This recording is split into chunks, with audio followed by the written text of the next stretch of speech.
Hi everyone, my name is Pierre M'Pelé, otherwise known as Pam Boy, and this is the Gentleman Society podcast. This series highlights talents we admire because they shape culture and inspire us to strive for passion, but also for positive impact on others. We meet very different, forward-thinking personalities who all convey values of care, openness, and elegance. They are the true gentlemen of our modern world. Hip-hop comes from jazz, and our guest today celebrates both genres by injecting into them his own creative flair and bringing about unique melodies. His work is all about the encounter of classic and modern sounds such as R&B. He's a sought-after producer living on the East Coast whose authenticity remains as soul-bearing as the rhythm he creates. Today's guest is qu'il.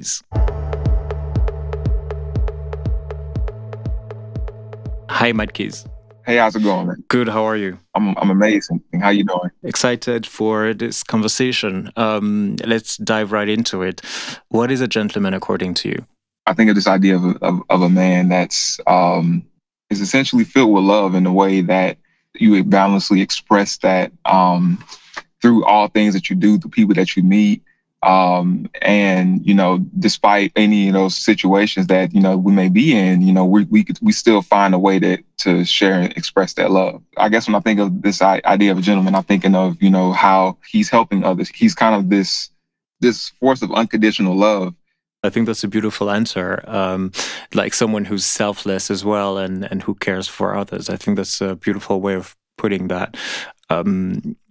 How would you define masculinity today? I really believe that this idea of masculinity has changed over the years as, we've grown and as men, we are more in tune with our emotions. We're more in tune with our mental, our physical health, as opposed to we think about a time from our fathers and we think of masculinity and it's, it may have exemplified a strong man in the sense back then, but now we have this, I think, being more in tune with those, with those emotions that we feel as men, and being able to express that openly. From my standpoint, I think that's one thing that I've really honed in on is just this idea of being more expressive in a way where we were told not to growing up. We were told to suppress those feelings. We were told to, not cry. We're told to, be strong, put on, carry that weight, what I'm saying? But that weight is heavy. We can't, I've tried to carry that weight. And that's just not, that's not conducive to me.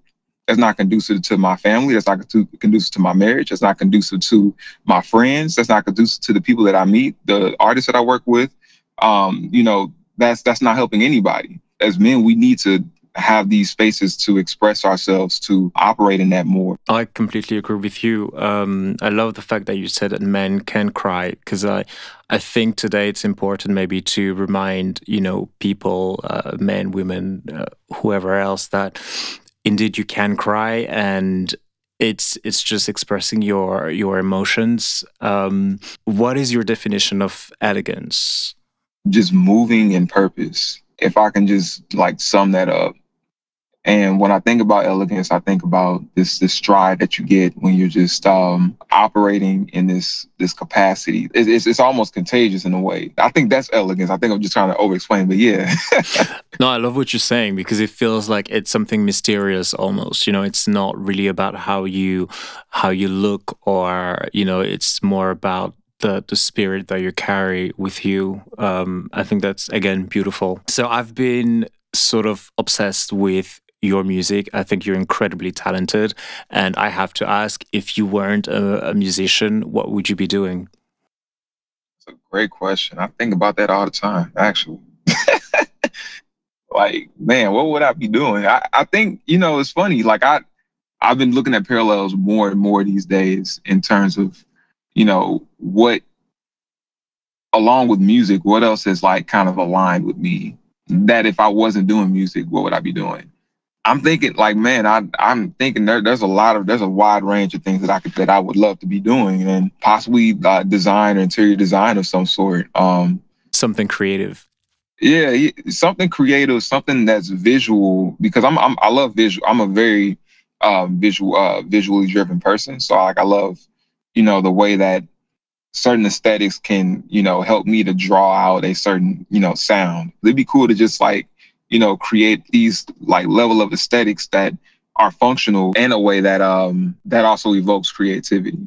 I really do believe that aesthetic can drive that. Your environment can help you produce. I absolutely love that. And what I'm gathering as well is there's some sort of connection with something visual and your music. And I just happened to read about a phenomenon called synesthesia, which is essentially how two senses can work together. People who hear music but see shapes. So to me, that's kind of interesting that you're mentioning that. Which brings me to my next question. Actually, I'd like to know more about your creative process and when you wear your producer hat and when you have an instrument in your hand. How does it work? How does it work? Now I'm trying to figure that out too. It's different each time. Like some days I'll, come to my setup and I will just kind of just sit there and I may listen to music. Cause I listen to so much music, man. Like I'm listening to D'Angelo one day, listening to, Alice Coltrane the next, or putting on Smino or something. Like I'm listening to a lot of different artists. And other days I may come in not listening to anything, or have not had listened to anything and come in with no point of reference and just make something. Both are like really amazing to create from. But I do enjoy coming in with just no ideas, because then you don't know what you're gonna make. You just sit down and come up with something. And that may be something that you never would have really ever imagined to make. And kind of just being fun, like having fun with your music, you know what I'm saying? So right. It's a different process each day, but the mindset is still, make something today, do something. So it's always about exploring and experimenting. Absolutely. What do you want the people who listen to your music to feel? What sort of emotions, because obviously it's personal when you listen to music, but there must be some sort of intent. So what do you want people to feel like when they listen to your music? I'm not sure, really. I guess the music that I've, created and produced and, put out, whether that be, on streaming or like as a little content piece, but I've always, make something that just truly felt good. I love that. I feel like it comes so naturally to you as well. Do you remember the moment you fell in love with music? So, growing up, my mom and my pops, they never really played, rap or anything around the crib. It was always gospel and smooth jazz, not like the John Coltrane jazz, the Boney James jazz. So I'm thankful for it, but at the same time, like I needed to dig for this music. Like the first CD I ever got, my sister, she had bought for me, was Common's B album. Right. And like it was the only CD that I had. So I just like ran that up like every chance I get. Then I finally got the Nelly Suit CD. I didn't get Sweat, I got Suit. So, but then it just kind of left me, trying to like dig for this music, like so many other albums, man. I'm just like, going and digging through this. And that just kind of opened my eyes up to like so much more music. I was able to like really tap into that early on. I'm thankful for, my sister, my brother, because they really kind of put me into, that type of music. I love that your family and your siblings have sort of influenced or helped shape your tastes in music. Were you already playing instruments then, or when did you exactly start to take more of a serious interest? I started playing violin in the 4th grade. Wow. I wanted to. It was a time when everybody had to pick their instruments. If they wanted to play an instrument, told Mom I wanted to play the saxophone. She said, "I don't want you passing out on stage, losing all your breath." I'm like, "All right, I want to play the drums. Like, I don't want you making all the noise in my house." Okay. She said, "Well, I want to play the violin." "I don't play no violin, man. Come on, Mama." So, played the violin. Got into it. Really loved it. Started really practicing, getting into it, and getting into honors and all that stuff was really, really fire. Like really cool. I didn't really appreciate that until like later in life. Started making beats in middle school. My brother came home one day with like a music program on a CD. Like came home and started that. Like, bro, we was making beats. Got up early in the morning, staying up late at night, making beats. Just, so that was really, really fun, man. And then I guess in high school, started like listening to people playing the piano. Like, man, I want to learn to play the piano. How you learn to play that? I'm like, man, I learned off of YouTube. Like, you on YouTube, cuz? Like, yeah, man. I like, all right, bro, let me go home and learn how to play on the piano on YouTube. Went home, I had a keyboard, learned how to play. First song I ever learned how to play on the keyboard was Trouble by Coldplay. And the reason why is like my homie, he was playing at the time. I was like, bro, that song sounds so like amazing. What is that? I've never heard piano sound like this. It's I'm like, man, I'm trying to do that. You know what I'm saying? So like I tried to do all that and really just kind of stuck with it, man, and just even played throughout college in a symphony and, still like making beats. I didn't really like fully commit myself to it until I want to say it was March 2017. I was at like a Starbucks and I said, hey, I'm about to really do this music and just see how far I could take it, because this is what I love. This is what I want to do. And, just kind of, here we are today. What I'm getting is I understand now why your music is so rich. It's because your influences are so diverse. We've talked about, emotions and music and a bit about visuals. And I want to ask you now about, a different sense. I'm curious to see and to learn about your olfactive memories and what certain scents can recall. Is there any scent that evokes certain emotions to you? Thanksgiving. Just kind of growing up, I would probably be at my grandmother's house. Like, I would we'd probably be off school this whole week or whatever.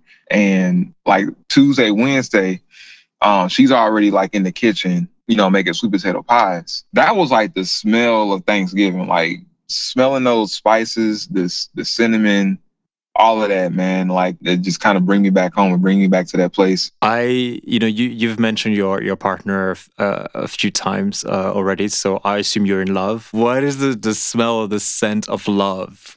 I guess if I can like go home now, like I'm gonna know I'm home, because it's gonna smell like some eucalyptus, some frankincense. It's gonna smell like, these essential oils, or it may smell like some, some food getting prepared, whatever, like from us, I may be cooking, she may be cooking. There's always a ton of different aromas there, man. And I think it's amazing, bro. Like, just to be able to, have these things that just kind of make home in a sense. And when you smell that, you just like, I'm home. Could you tell me more about challenging moments in your life? So November 2020 was when I almost, said, I'm done with music. I'm going to put this on the back burner. And I may pursue that design career. I may, get into this, doing these other things. I'm not really sure. At that point in time, we had just moved to DC. I've never lived away from home. Well, my wifey, she's lived, her parents grew up overseas. Her pops was in the Air Force. She grew up in London, England. Like, she ain't new to this. She true to this. You know what I'm saying? So, me leaving home, that was a big moment. I didn't really realize how big of a moment that was, because I had, left, like my family, like the homies that I was building with, and the platforms we were building. Did this moment where you potentially felt in the dark and uncertain, did this impact your creativity at all? I wasn't making music, to say the least. Like, I probably was in my studio like a few times, and I didn't care to make any music, because I just didn't really know what the end goal was. But it wasn't until there was a specific moment where a song that I did with a homie of mine back in St. Louis, we did a record together and shot a music video for it and everything. It was really fire. We on the phone that week, this random week, he was like, bro, the video that we did for Little Black Boy is going to be aired on BET.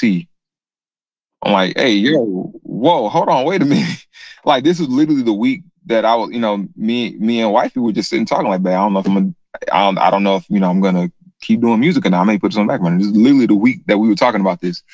Then that same week, I was working early that year. I was working with this artist named Stally. He also was sharing with me that we got some music that we're gonna work on as well. So I'm like, yo, okay, these all these things just kind of validation. I need to keep going. Is there an artist collaboration you would like to make a dream come true today?